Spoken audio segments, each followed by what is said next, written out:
Tea is an iconic part of British culture, despite the fact that it didn't actually originate in England. In actual fact, Britain's tea culture began in China, made a long journey through Asia, stopping up in Burma, India and Tibet before arriving at the English dock by the 17th century.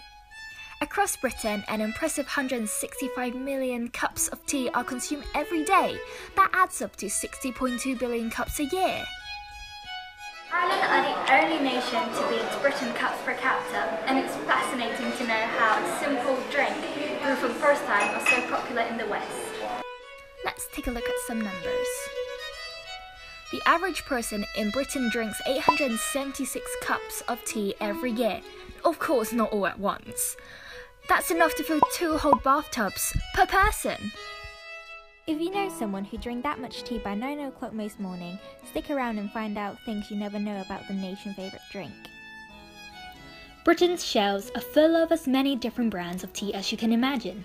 Some promise a homely, hearty brew, while other brands look at more specialty teas. Some brands that are filled the cupboard with Brits such as Tetley, Yorkshire Tea, PG Tips, or some smaller brands such as Teapigs or Bluebird. Twinings. Teapigs. PG Tips. Twinings. PG Tips. Tetley. Twinings. The tea market is full of popular brands. However, one brand in particular sums up British beverage culture, and that is Twining. The official supplier of tea to Buckingham Palace. Every day people can wake up to the same English breakfast tea as Queen Elizabeth II herself. Twining is one of the oldest and most established companies in their field. Let's take a look inside.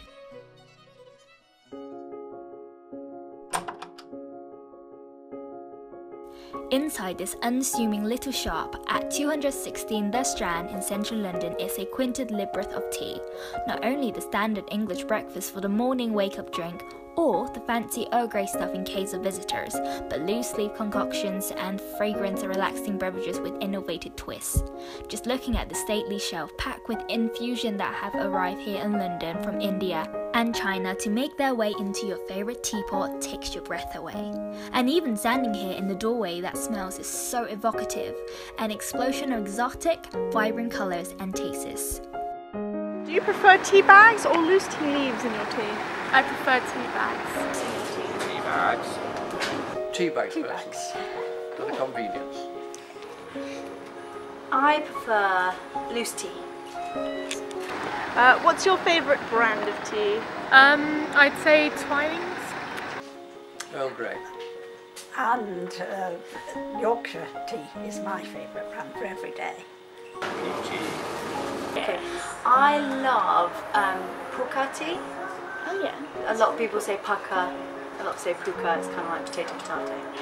Yeah. How much milk and sugar do you use? Not much milk, but a lot of sugar. No sugar at all, either of us. Very little milk in tea. Lemon is our preferred way of drinking it. Mostly milk and 2 teaspoons of sugar. I don't use any sugar, and it depends on what tea I'm having. If I'm having black tea, then I will have a bit of milk, but I prefer almond milk.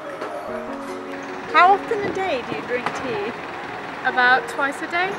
Once in the morning and once in the night. We pick the wrong people for Yeah, tea, we really. drink We're more coffee coffee. drinkers. Are you? So possibly only twice a week. Really? Twice a day.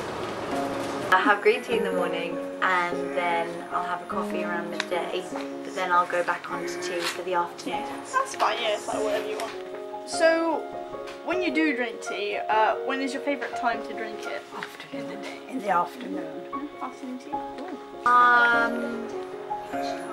Well, if I'm not in a rush or running on the train or something, I quite like it in the afternoon, like mid-afternoon, around 3, I'd say. It's quite a nice, relaxing time to have it. What kind of biscuit do you like to go along with your tea? Digestive. Chocolate or regular? Or hobnobs. Hobnobs. I like shortbread with mine. Oh, that's awesome. Digestives. Any at all or not? I don't really have a biscuit, but if I would, and if it's, if it was my choice, I'd have like a I love the malt biscuits. I think they're quite old-fashioned, but Tea today.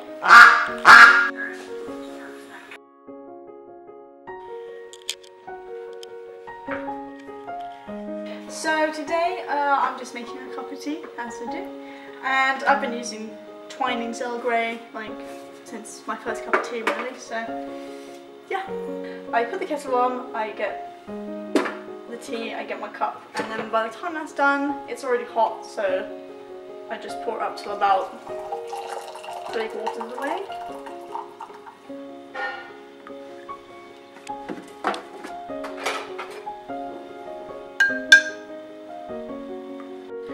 Luckily for me there's one ginger biscuit left, so that's usually what I use when I'm having tea, because it's the best.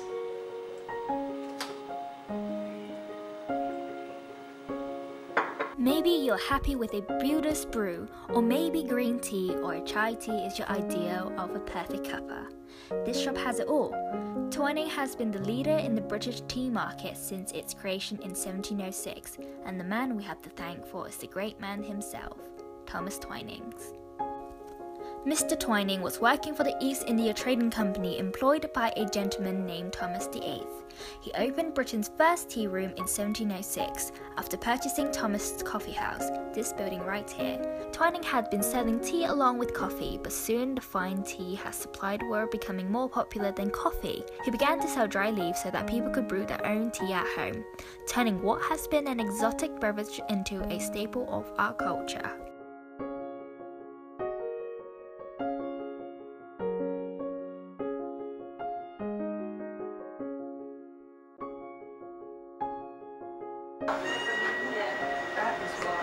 And this long-lasting brand of tea isn't just one of the rich. Twinings is bought by families all over the UK and served in cafe and tea shop across Britain.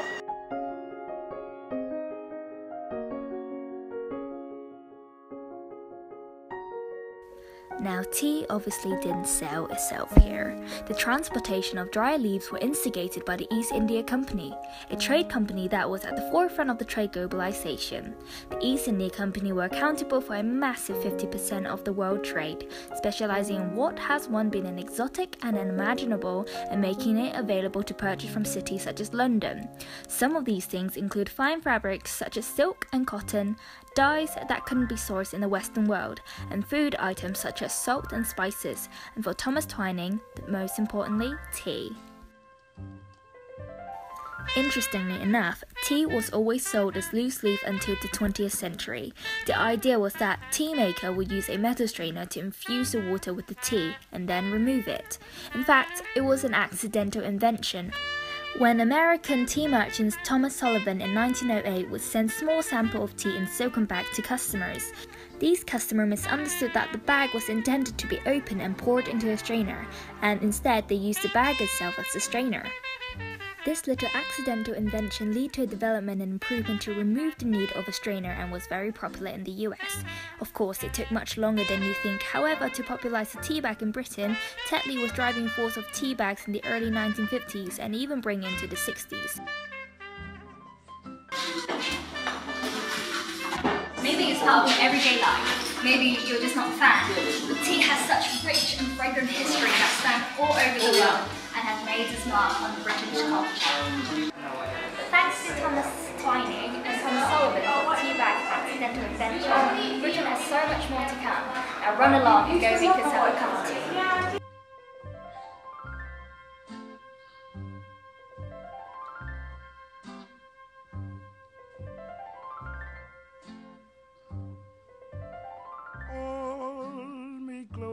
And hold me fast, the magic spell you cast.